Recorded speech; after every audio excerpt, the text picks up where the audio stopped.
She entered the courtroom as just a maid's daughter, but left with the power to destroy a $500 million scheme. In a quiet courtroom, a powerful man laughed. "What can a maid's daughter possibly do to me?" Judge Harrison Croft sneered, his voice dripping with arrogance. But that laugh, meant to belittle, would one day echo back as the first crack in his empire. At just 13, Abigail Peterson was dismissed as invisible. Yet behind her calm blue eyes burned the lessons of her late grandfather. Never let a bully win just because he's bigger. Look for the move he doesn't see coming. What began as a fight to defend her mother would uncover something far darker. A $500 million fraud scheme that reached the highest halls of power. This is the story of how a maid's daughter took on a judge and changed everything. Just before we dive in, let us know in the comments where you're watching from today. We love seeing how far these stories reach. And make sure you're subscribed so you don't miss tomorrow's special video. Now let's jump back in. Enjoy the story. The powerful judge saw only a maid's daughter. He never imagined she would be his downfall. 13-year-old Abigail Peterson fought to quiet the tremor in her hands. Her mother, fading from sickness and debt, had just been cast aside by the very man who held their city in his grip. The silence in Judge Harrison Croft's study was a heavy, expensive thing. It was broken only by the gentle tick-tock of a grandfather clock in the corner and the soft, rhythmic sound of Eleanor Peterson polishing the mahogany desk. Eleanor moved with a practiced grace, her motions economical and quiet. She had worked in this house for 15 years. She knew every creak of the floorboards, every shadow the afternoon sun cast across the Persian rug. She also knew the man who owned it all. Her daughter, Abigail, sat quietly on a stool near the vast library shelves, a thick book open on her lap. Her blonde hair fell across her face, hiding her intense focus. At 13, Abby was a creature of quiet observation. While other girls her age were concerned with friends and school dances, Abby found comfort in the ordered world of books. She especially loved the ones in the judge's library. They were filled with stories of history, law, and strategy. They felt important. Her mother's cough, a dry and rattling sound, pulled Abby from her reading. She looked up, her brow furrowing with a familiar worry. Eleanor paused her work, leaning against the desk for a moment to catch her breath. A pale sheen of sweat covered her forehead. The medical bills were piling up on their small kitchen table at home, a mountain of paper that seemed to grow taller each week. Eleanor worked every hour she could, but her illness was a cruel thief, stealing her strength day by day. "Mom, you should sit down," Abby whispered, her voice barely disturbing the still air. Eleanor offered a weak but reassuring smile. "I'm all right, sweetheart. Just a little tired." She picked up her polishing cloth again, but before she could resume, the heavy doors to the study swung open. Judge Harrison Croft entered the room. He was a man built of sharp angles and cold authority. His silver hair was perfectly combed, and his tailored suit seemed to be an extension of his own rigid posture. His eyes, the color of a winter sky, swept across the room and landed on Eleanor. He did not acknowledge Abby. In his world, children like her were invisible, like the furniture. "Eleanor," he said, his voice clipped and devoid of warmth. "We need to talk." Eleanor straightened up, her hands clutching the polishing cloth. "Yes, Judge Croft." He walked to his desk and stood behind it, placing his hands on the gleaming which she had just polished. It was a power pose, one Abby had read about. He was making himself the king of his castle. "Your performance has been lacking recently," he stated. It was not an accusation, it was a verdict. Dust on the mantelpiece, a smudge on the window in the parlor. "It's not acceptable." Eleanor's face, already pale, lost another shade of color. I'm so sorry, sir. I've been feeling a bit under the weather." "It won't happen again." The judge picked up a single, invisible speck of dust from his desk and examined it before flicking it away. "That's the problem, Eleanor. It will happen again. Your condition is becoming a liability." He said the word condition as if it were a character flaw, something she had chosen.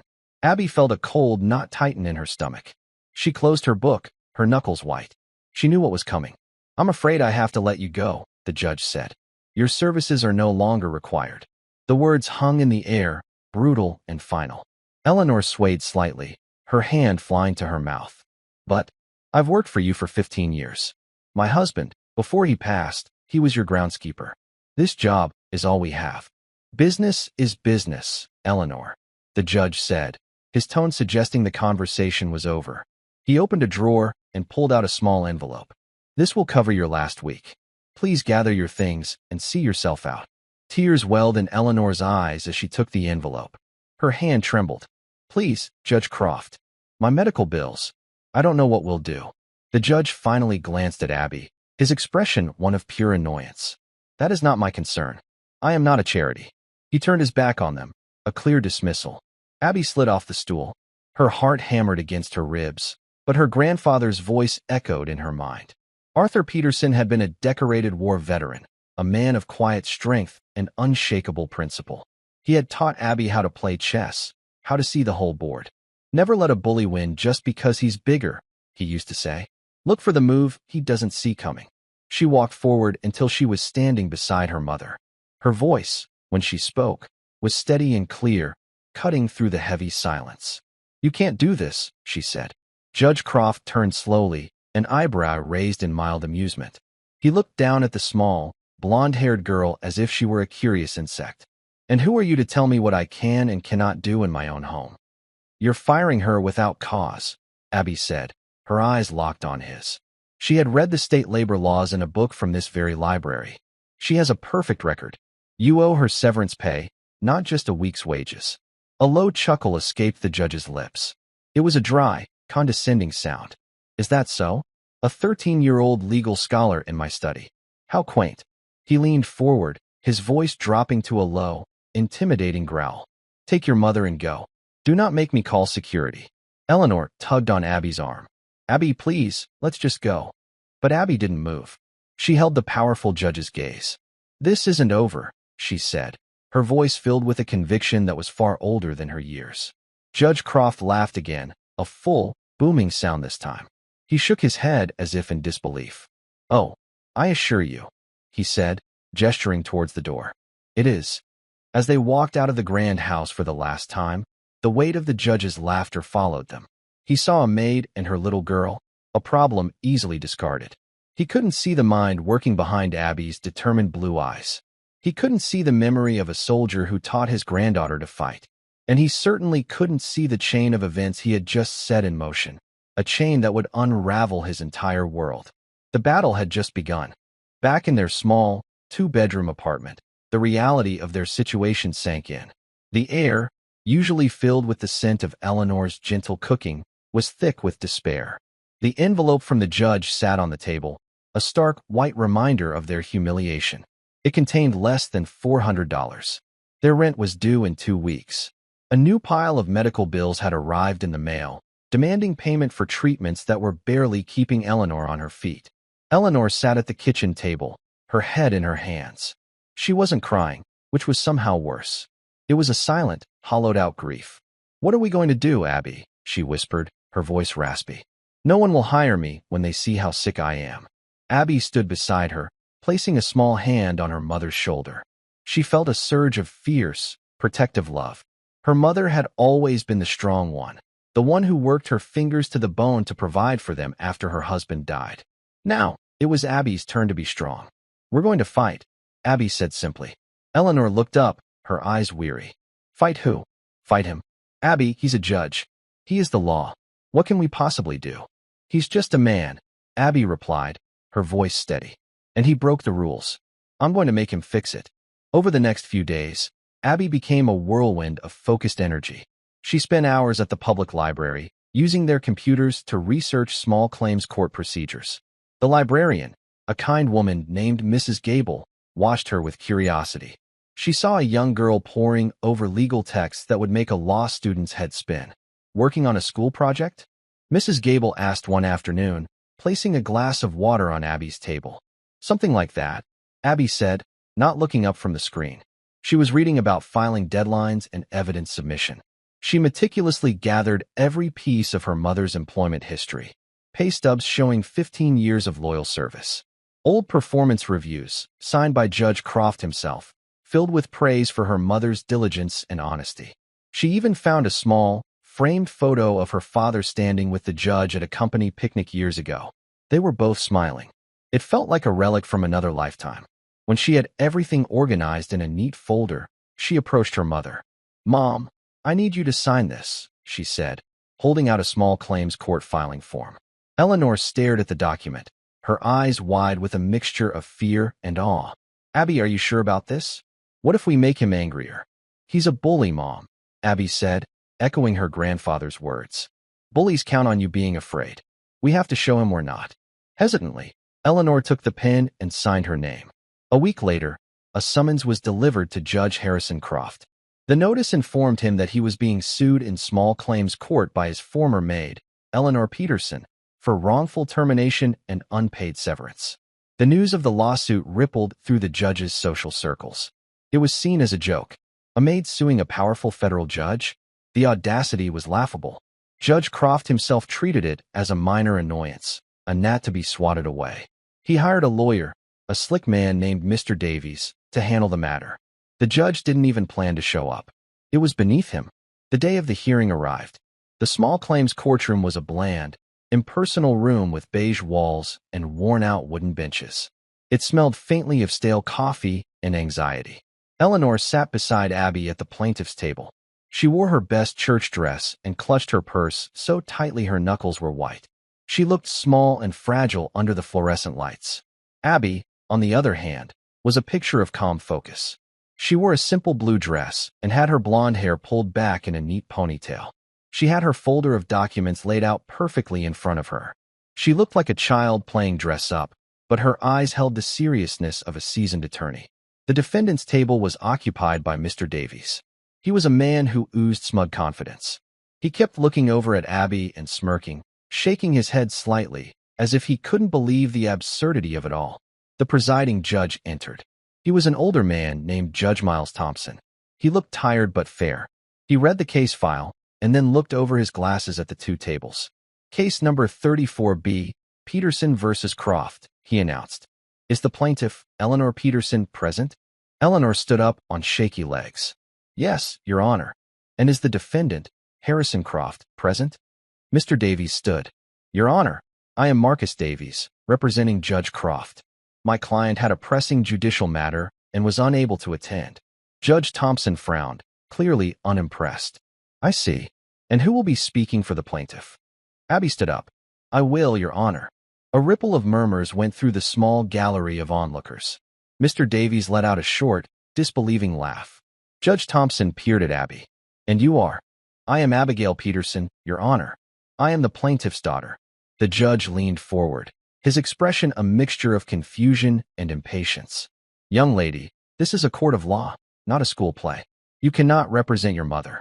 You're a child." "With all due respect, Your Honor," Abby said, her voice clear and strong.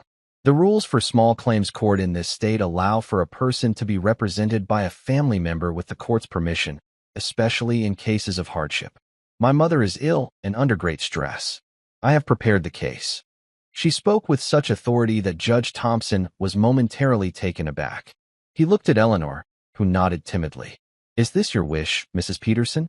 "Yes, Your Honor," Eleanor whispered. The judge sighed, rubbing his temples. "This is highly irregular, but I will allow it for now. Proceed, Miss Peterson. State your case." Mr. Davies was still smirking. This was going to be even more amusing than he had thought. Abby took a deep breath. "Thank you, Your Honor. My mother, Eleanor Peterson, was employed by Judge Harrison Croft as a housekeeper for 15 years. During that time, she never received a single complaint about her work. We have copies of her performance reviews to prove it." She slid a set of documents across the table. "On the 14th of last month, Judge Croft fired my mother without warning. He claimed her performance was lacking. He gave her 1 week's pay and told her to leave. According to state law, an employee with her length of service, terminated without documented cause, is entitled to severance pay. We are asking the court to award my mother the severance she is owed, which amounts to 15 weeks of pay." She laid out her case with simple, undeniable facts. She was clear, concise, and professional. The smirk on Mr. Davies' face began to fade slightly. When she was finished, Judge Thompson turned to the defense.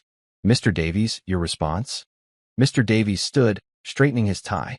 "Your Honor, while my client appreciates Mrs. Peterson's years of service, her termination was not without cause. In fact, It was more than justified.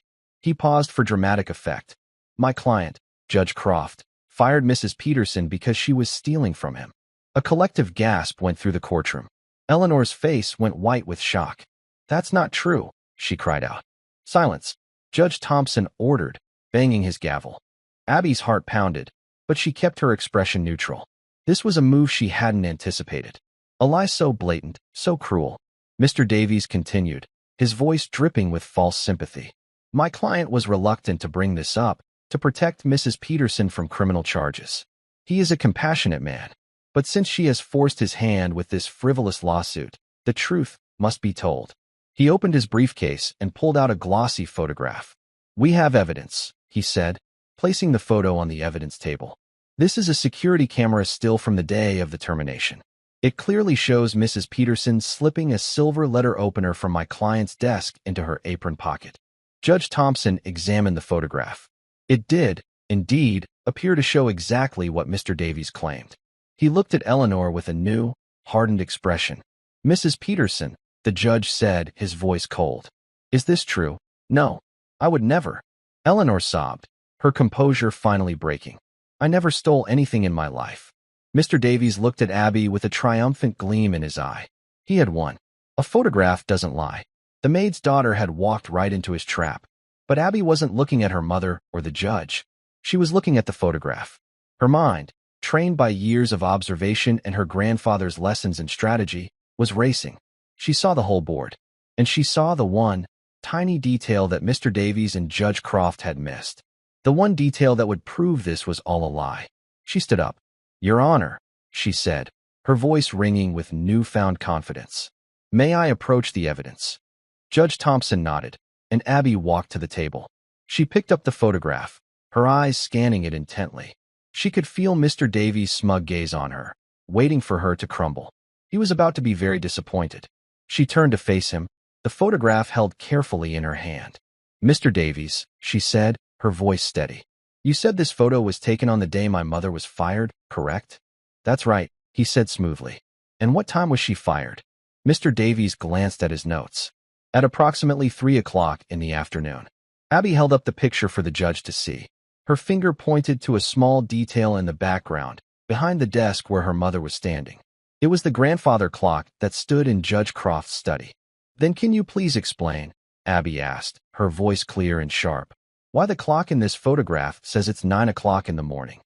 The courtroom fell silent. Mr. Davies' confident smile vanished, replaced by a look of stunned confusion. He stared at the photograph, then back at Abby.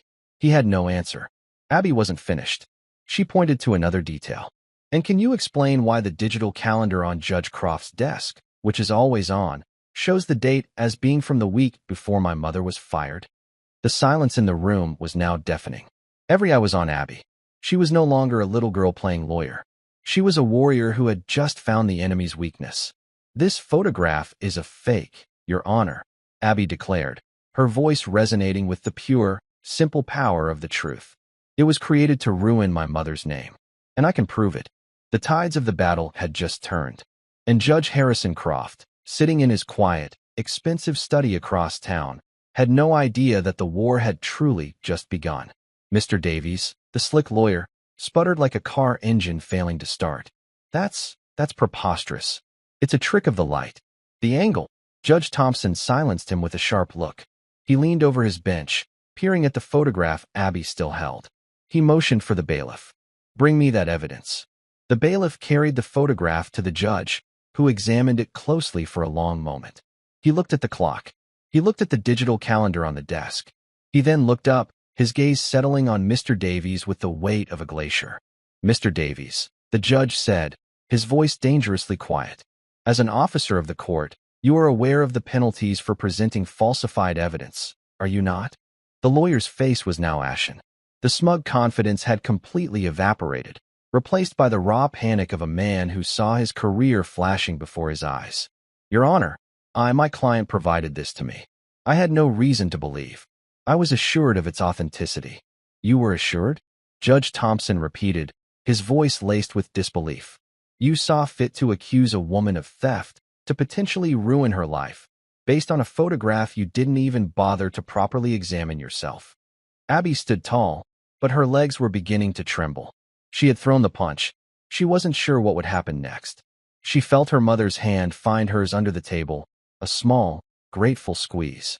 "This court," Judge Thompson declared, his voice booming now, "does not take kindly to being lied to. It seems to me that the only crime committed here was the creation of this fraudulent photograph." He turned his attention to Abby.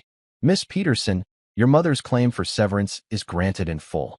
Furthermore, I am awarding an additional sum for punitive damages, given the defendant's malicious and defamatory actions here today."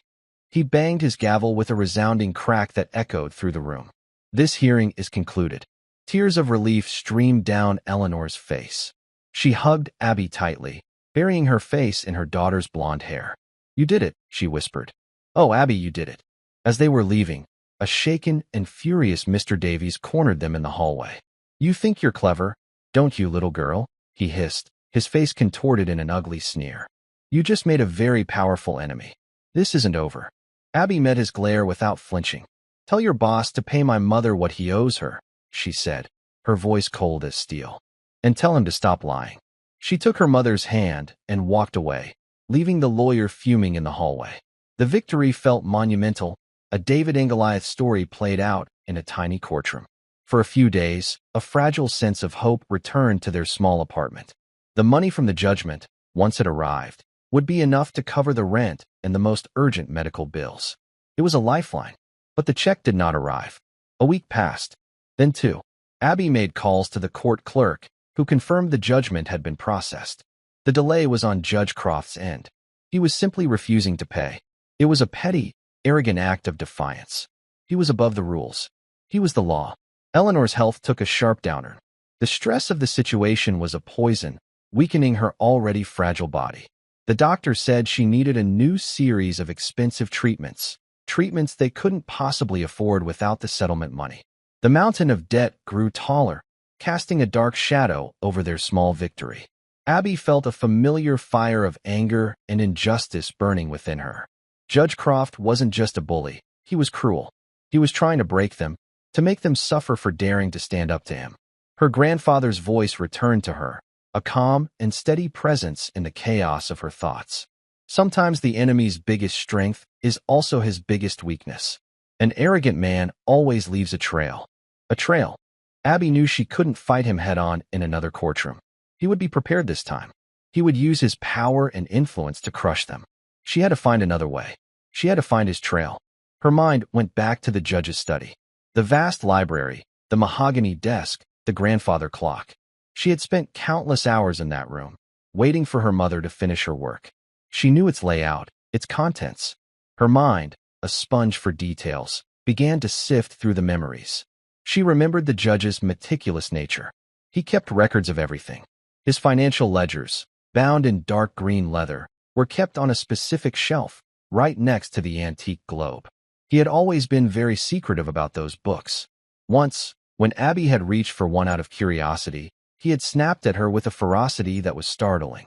"Never touch those," he had commanded. At the time, she had thought he was just protective of his expensive belongings. Now, she wondered if he was protecting something else. An idea, wild and dangerous, began to form in her mind. It was a desperate plan, born of a daughter's love and a righteous fury. She knew it was wrong. She knew the risks. But when she looked at her mother, pale and fading in her armchair, she knew she had no other choice. She had to get back into that house. She had to see what was in those green leather books. The Croft estate was a fortress. High walls, security cameras, and a state-of-the-art alarm system. Getting in would be impossible. But Abby wasn't thinking about breaking in. She was thinking about being let in. The judge hosted an annual charity gala at his home. It was a major social event, attended by the city's most wealthy and powerful figures. It was also catered, and catering companies hired temporary staff. Using the last of their emergency money, Abby bought a simple, black-and-white uniform from a second-hand store.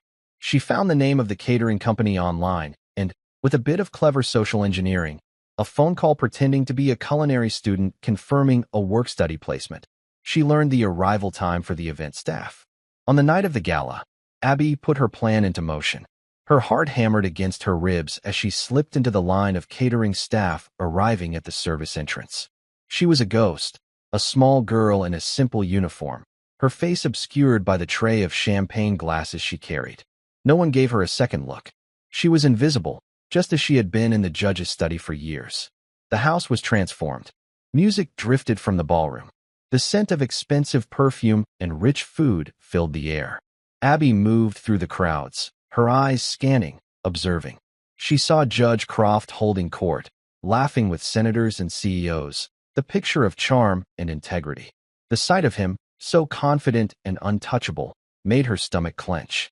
Her mission was clear. She needed to get to the study. It was on the second floor, at the end of the West Wing, a private sanctuary that would be off-limits to guests. She found a quiet hallway and slipped a small, folded sign from her pocket. Restroom temporarily closed for cleaning. She placed it at the bottom of the grand staircase. It was a simple diversion, but it might buy her a few precious minutes. Her heart pounded with every step as she ascended the carpeted stairs. The music and laughter from the party below began to fade, replaced by the heavy, imposing silence of the private quarters. She reached the door to the study. It was unlocked. She slipped inside, closing the door softly behind her. The room was just as she remembered it. The smell of old books and lemon polish, the moonlight filtering through the tall windows. The grandfather clock ticked steadily in the corner, a silent witness. She moved quickly, her feet silent on the thick rug. She went straight to the bookshelf and found the row of dark green ledgers. Her fingers trembled as she pulled one from the shelf. She opened it on the desk, the same desk her mother had polished for so many years. The pages were filled with columns of numbers and names. At first, it looked like a simple record of investments and expenses.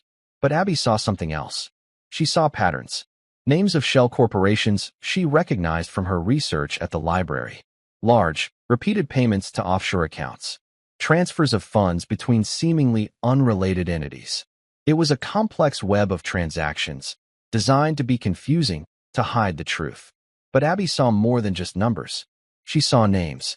The names of construction companies that won city contracts. The names of other judges.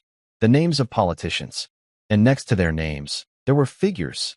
Huge sums of money. It wasn't just a financial ledger. It was a record of bribery. A blueprint of corruption on a massive scale. Her breath caught in her throat. This was bigger than she could have ever imagined. It wasn't just about her mother's job. It was a citywide conspiracy, a fraud scheme worth hundreds of millions of dollars. And Judge Harrison Croft was at the very center of it all. She knew she couldn't take the ledger with her. That would be theft. That would make her a criminal. Her grandfather had taught her to be smarter than that. The best weapon is the one your enemy gives you. Her eyes darted around the room and landed on the judge's high-tech scanner and printer, the one he used for his legal documents. She worked quickly, her hands flying across the buttons. She scanned page after page, her heart pounding in her ears. The machine whirred softly, a sound that seemed as loud as a gunshot in the silent room. She saved the digital files to a tiny, encrypted flash drive she had brought with her, a piece of technology she had learned about from a book on modern espionage. Just as the last page was scanning, she heard footsteps in the hallway. Panic seized her. She quickly closed the ledger, slid it back into its exact spot on the shelf, and grabbed the flash drive. The doorknob began to turn. There was nowhere to hide. The room was vast, with little furniture to conceal even a small girl. She did the only thing she could think of. She dove behind the heavy velvet curtains that flanked the large window, pressing herself flat against the cold glass. The door opened, and Judge Croft walked in. He was not alone. With him was another man, a man whose face Abby recognized from the news. It was Senator Thompson, a man who preached about family values and fiscal responsibility. "I'm telling you, Harrison, the investigation is getting too close," the senator said, his voice a low, worried murmur. "This reporter, this Miller woman, she's been digging into the public works contracts. She's asking questions about the bidding process." Judge Croft walked to his desk and poured 2 glasses of brandy. He handed one to the senator. "Let her dig," the judge said, his voice calm and arrogant. "The paper trail is a labyrinth. No one can make sense of it. The ledgers are a masterpiece of misdirection." He took a sip of his brandy. "Besides, who is a jury going to believe? A respected federal judge and a sitting senator, or some muckraking journalist? The senator still looked nervous. What about the maid? The one who sued you? What if she talks? What if she saw something over the years? Judge Croft let out that same, dismissive laugh that Abby remembered from the day he fired her mother. The maid? She saw nothing. She was just part of the furniture. And even if she did, who would listen to her? She's a sick, desperate woman. Her daughter is a delinquent who forged evidence in a courtroom. I've already had my legal team file a motion to appeal that ridiculous judgment and press charges against the girl for perjury. By the time I'm done with them, they'll have no credibility left. Behind the curtain, Abby's blood ran cold. He wasn't just refusing to pay. He was planning to destroy them, to paint her as a criminal, to discredit her, to protect himself. The two men finished their drinks, their conversation turning to stock portfolios and vacation homes. Abby held her breath, praying they wouldn't look toward the window. Finally, after what felt like an eternity, they left the study, closing the door behind them. Abby waited, her body trembling, until she was sure they were gone. She slipped out from behind the curtain, the tiny flash drive clutched in her hand. It felt as heavy as a block of cement. It was her only weapon. It was everything. She crept out of the study and down the stairs, her invisibility her only shield. She blended back in with the catering staff, her face a mask of practiced neutrality. She walked out of the service entrance and into the cool night air, never looking back. She had the evidence. She had the truth. But as the judge's cruel words echoed in her mind, she knew that having the truth and making people believe it were two very different things. He was a powerful judge. She was just a maid's daughter. He was already painting her as a liar. How could a 13-year-old girl convince the world that the most powerful man in the city was a master criminal? The next battle would not be fought in a courtroom. It would be fought for the truth itself. And she was going to need allies. She walked home through the sleeping city, the adrenaline from her infiltration slowly giving way to a bone-deep weariness and a chilling fear. The judge's words echoed in her mind. Her daughter is a delinquent. I've already had my legal team file a motion to press charges against the girl for perjury. He wasn't just going to fight her. He was going to erase her. He was going to turn her into a criminal in the eyes of the law, making anything she said, any evidence she presented, worthless. She knew she couldn't go to the police. The ledgers had implicated dozens of powerful people, including police officials and prosecutors. The system wasn't just broken, it was owned. Handing the flash drive over to the authorities would be like handing a weapon back to her enemy. There was only one name that offered a sliver of hope: Miller. The reporter the senator was so afraid of. This reporter, this Miller woman, she's been digging, he'd said. Miller was already on the trail. She just didn't have the map. Abby had the map. The next morning, Abby found her at the public library. Not in person, but in the digital archives. Her name was Rachel Miller, an investigative journalist for the city's largest independent newspaper, the Clarion. She had a reputation for being relentless, a bulldog who sank her teeth into stories of public corruption and never let go. She had brought down a city councilman for taking kickbacks and exposed a corporate polluter who was poisoning a local river. She was exactly the ally Abby needed. Finding her was one thing. Reaching her was another. Abby couldn't just walk into the Clarion offices. Judge Croft would have people watching, listening. Her grandfather had told her stories from the war, stories about codes and dead drops, about how to pass information securely when the enemy was everywhere. She would have to be just as careful. She created an anonymous email account at the library, using a public computer and a series of proxy servers to mask her location, a technique she'd learned from one of the judge's own books on cybersecurity. She composed a short, cryptic message to Rachel Miller's publicly listed email address. Subject: a map for your journey. Message: you are digging for treasure, but you are in the wrong part of the forest. The real treasure is buried much deeper, at the foot of the oldest tree. I can give you the map. If you want it, place a small ad in the classifieds of your own paper. The ad should be for a lost golden locket, sentimental value. List a phone number for a disposable burner phone. I will call it on Tuesday at 3 p.m. Come alone. She hit send, her finger hovering over the mouse for a moment. This was it. She was stepping out of the shadows. The risk was immense. What if Miller was also corrupt? What if she turned the information over to the judge? It was a leap of faith, a bet placed on the integrity of a stranger. For 2 days, Abby lived in a state of suspended anxiety. She checked the online edition of the Clarion every hour. Her mother, Eleanor, saw the change in her. Abby was quiet, withdrawn, the weight of her secret a visible burden on her small shoulders. "Abby, what's wrong?" Eleanor asked, her voice filled with concern. "You've barely eaten. Is this about the judge? About the money?" Abby wanted to tell her everything, to unburden herself of the terrifying knowledge she carried. But she couldn't. Her mother was already so fragile. This would break her. So Abby just shook her head and forced a smile. "I'm just thinking, Mom. I'm working on a new plan." On Sunday morning, it appeared, tucked away in the classifieds, between an ad for a used lawnmower and another for a lost parrot, was a small, two-line notice. "Lost golden locket, sentimental value. If found, please call 555-0182. Abby's heart leaped. Rachel Miller had gotten the message. The meeting was on. The next 2 days were the longest of Abby's life. She bought a cheap burner phone with the last of her cash. She scouted locations, finally settling on a busy public park. There would be people everywhere, witnesses. It was safer than a secluded spot. Her grandfather had taught her that, too. Never meet an unknown contact in a place they choose. Always control the environment. On Tuesday, at exactly 2:55 p.m., Abby sat on a bench overlooking a duck pond, the burner phone clutched in her sweaty palm. She was wearing a hoodie and a baseball cap, trying to look as inconspicuous as possible. She saw a woman walk into the park, talking on her phone. The woman had reddish-brown hair tied in a messy bun and wore a rumpled trench coat. She looked tired, stressed, and exactly like the pictures Abby had seen online. It was Rachel Miller. At 3 p.m. on the dot, Abby dialed the number. Rachel stopped walking, her conversation ending abruptly. She answered the call. "Hello. You're wearing a green scarf," Abby said, her voice disguised, lower than her natural pitch. "You're standing near the hot dog vendor." On the other end of the line, Rachel's eyes scanned the park. "Who is this?" "I have the map you're looking for," Abby said.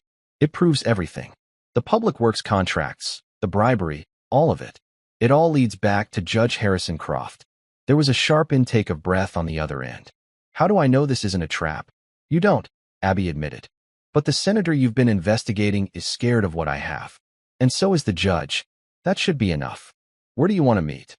Rachel asked, her voice now sharp with professional focus. "We are meeting," Abby said. "I'm watching you right now, but we're not going to talk face-to-face. It's too dangerous. Go to the public library. In the nonfiction section, aisle 7B, there's a large book on the history of the Roman Empire. The flash drive is inside it. It's encrypted. The password is the last name of the man who prosecuted the Nuremberg trials. It was a test. A real investigative journalist would know the name." There was a pause. Then, Rachel said, "Robert Jackson." "I'll be in touch," Abby said, and ended the call. She watched as Rachel Miller, a look of stunned disbelief on her face, turned and walked briskly out of the park. Abby waited for a full 10 minutes, making sure she wasn't being followed, before she slipped away, a ghost in the afternoon crowd. The next 24 hours were a blur of nervous anticipation. Abby stayed home, watching the news, refreshing the Clarion's website, waiting for the earthquake. Eleanor's condition worsened. A new notice arrived from their landlord, a formal warning of eviction. The judge was tightening his grip, squeezing them from all sides. Then, on Thursday morning, the story broke. The headline on the front page of the Clarion was explosive, printed in the largest font Abby had ever seen. Judge, Senator implicated in $500 million citywide fraud scheme. Rachel Miller's article was a masterpiece of investigative journalism. It laid out the entire conspiracy in painstaking detail, supported by scanned copies of the ledger pages Abby had provided. The story was instantly picked up by national news outlets. The city was thrown into chaos. The FBI announced a federal investigation. Senator Thompson's office issued a frantic denial. Judge Croft's chambers were silent. Abby and Eleanor watched the news reports on their small television, their faces illuminated by the flickering screen. Eleanor looked at her daughter, her eyes filled with a dawning understanding. "Abby," she whispered, her voice trembling. "The things they're saying, the ledgers, was that you?" Abby simply nodded, the tears she had been holding back for weeks finally spilling over. Eleanor pulled her into a fierce hug, a hug that was filled with terror and an overwhelming pride. "My brave girl," she cried softly. "My brave, brave girl."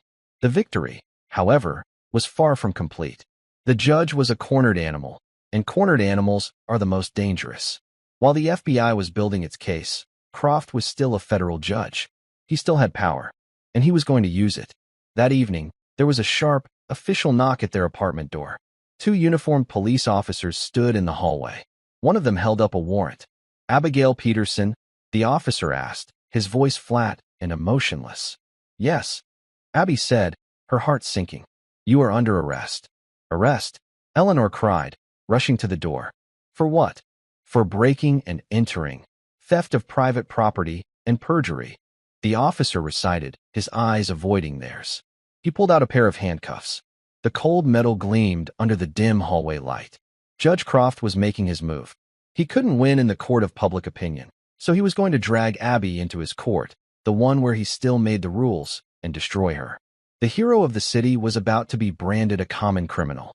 Her mother cried out, a raw, wounded sound, and tried to step forward, but the second officer held up a firm hand to block her. "You can't do this. She's a child," Eleanor pleaded, her voice breaking. "She's the one who told the truth." "Ma'am, you need to step back," the officer said, his tone not unkind, but resolute. "We have a warrant. We're just doing our job." Abby stood frozen, the coldness of the steel seeping into her skin. She looked from her mother's terrified face to the impassive faces of the officers. This was Judge Croft's power. It wasn't just about money or influence. It was the power to turn reality upside down, to transform a hero into a felon with a single sheet of paper. Her grandfather's words came back to her, not a strategic lesson this time, but a stark warning he had given her once about the nature of powerful men. When you take away their reputation, they will stop at nothing to take away your freedom. They led her from the apartment, down the dimly lit hallway, and into the night. Neighbors peeked through their doors, their faces a mixture of confusion and fear. Abby held her head high, her expression a mask of calm she did not feel. She refused to give the judge the satisfaction of seeing her cry. The police station was a harsh, sterile environment of fluorescent lights, beige walls, and the smell of disinfectant. They put her in a small, windowless room. The process was a dehumanizing blur of fingerprints, photographs, and questions she refused to answer. She knew her rights, learned from the very books the judge kept in his library. She asked for a lawyer. The irony was crushing. She, who had just exposed a massive conspiracy, was being treated like a common criminal, while the real criminals sat in their mansions, protected by the very system that was now processing her like a piece of evidence. The news of her arrest spread like wildfire. It was a shocking, audacious move by Judge Croft, and it backfired spectacularly. The public, who had hailed Abby as a young hero, was outraged. How could the girl who exposed the city's biggest scandal be the one in handcuffs? Protesters began to gather outside the police station, their numbers swelling by the hour. They held signs that read, "Free Abby Peterson," and "Justice for the girl who dared."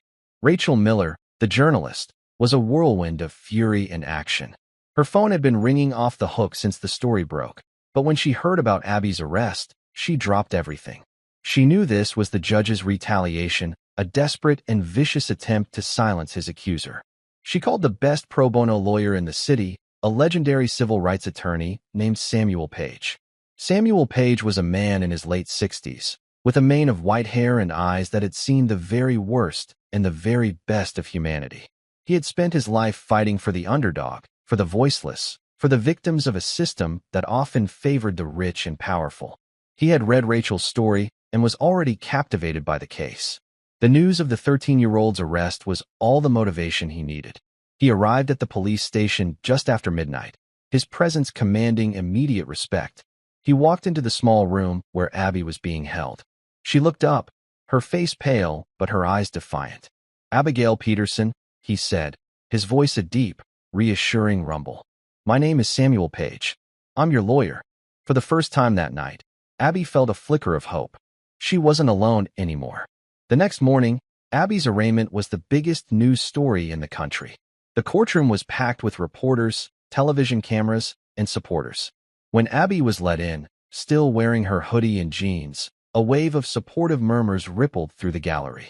She looked so small, so young, standing before the judge's bench. Judge Croft was, of course, not presiding.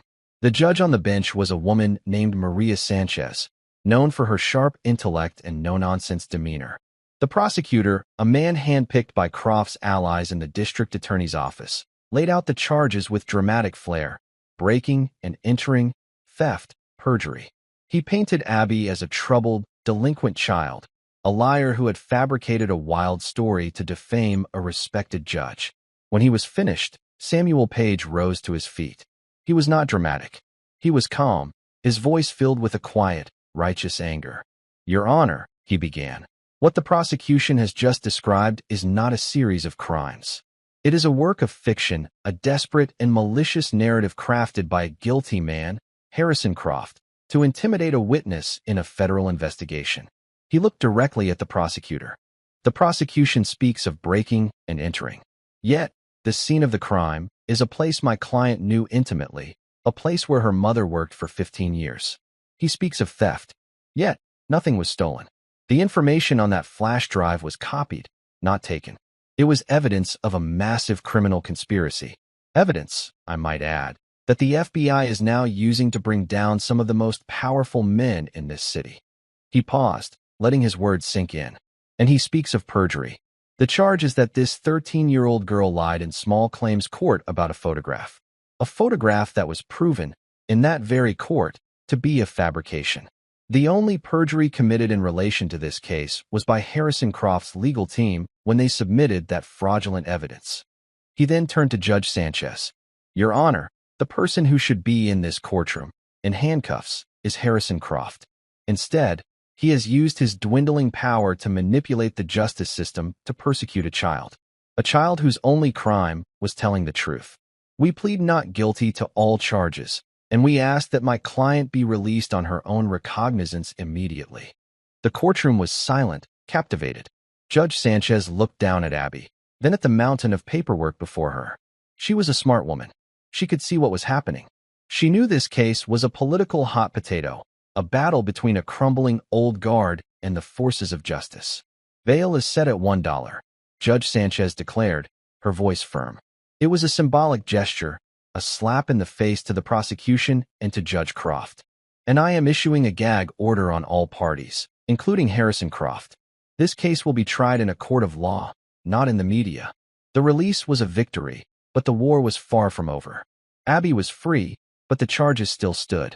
Judge Croft's strategy was clear. He would use the legal system to bleed them dry, to bury them in motions and hearings, to drag the process out for months, even years. He knew that justice delayed is often justice denied. In the weeks that followed, life for Abby and Eleanor was a strange paradox. They were at the center of a national media storm, their faces on every news channel. Donations poured in from supporters across the country. A fund managed by Rachel Miller and Samuel Page to help with their living expenses and Eleanor's medical bills. For the first time, Eleanor was able to see the best doctors, to get the treatments she so desperately needed. The lifeline they had prayed for had finally arrived, a gift from thousands of strangers who believed in her daughter. But the threat of the trial loomed over them. Abby met with Samuel Page regularly, preparing for the fight of her life. The legal strategy Croft was using was insidious. He wasn't trying to disprove the fraud. He was focusing entirely on Abby's actions. The core of his case was simple.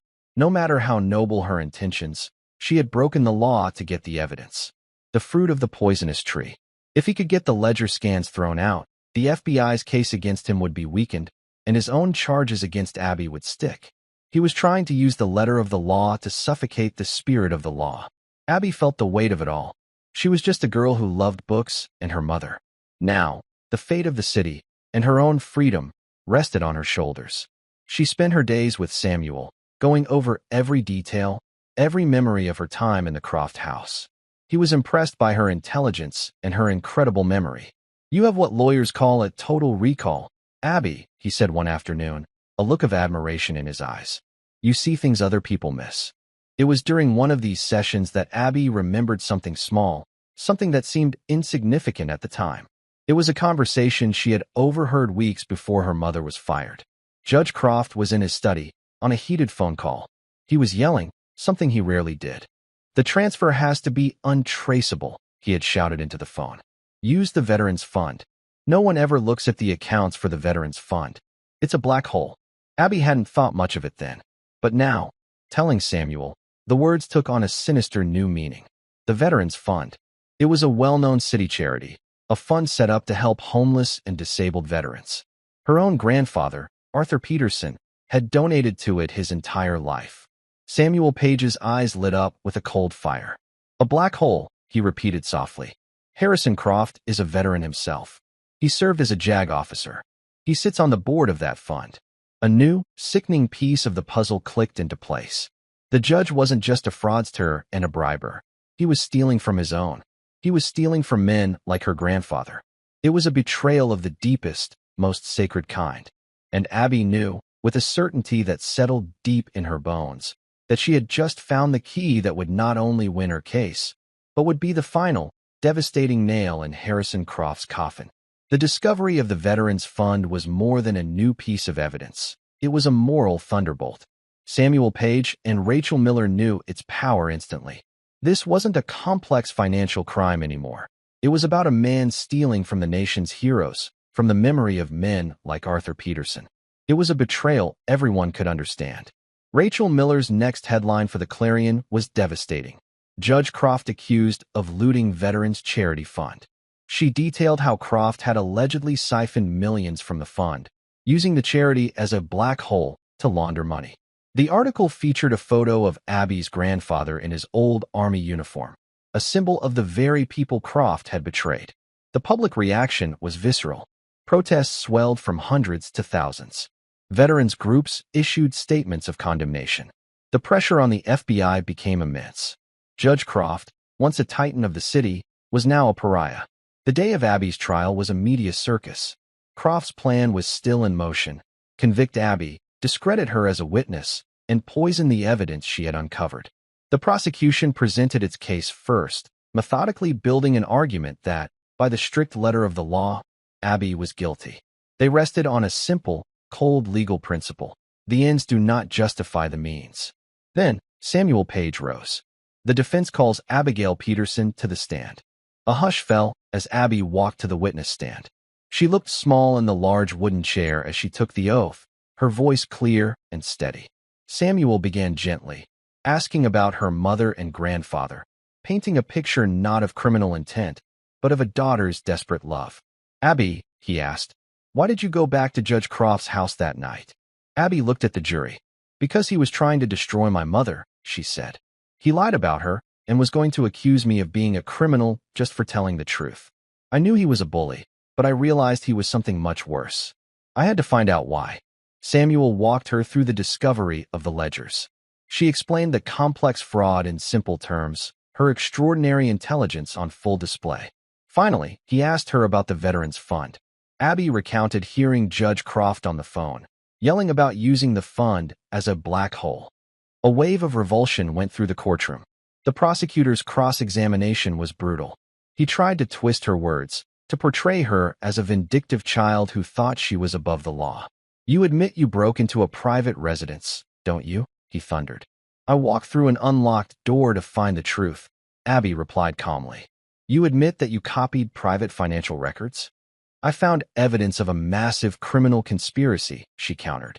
"You decided to take the law into your own hands," he accused. Abby paused, her gaze sweeping the room before landing on the judge's empty chair. The law? Judge Croft was the law in this city. He used it as a shield to protect himself and as a weapon to hurt people like my mother. I didn't take the law into my own hands. I brought the evidence to the people who could actually bring him to justice. She looked back at the jury, her blue eyes shining with fierce honesty.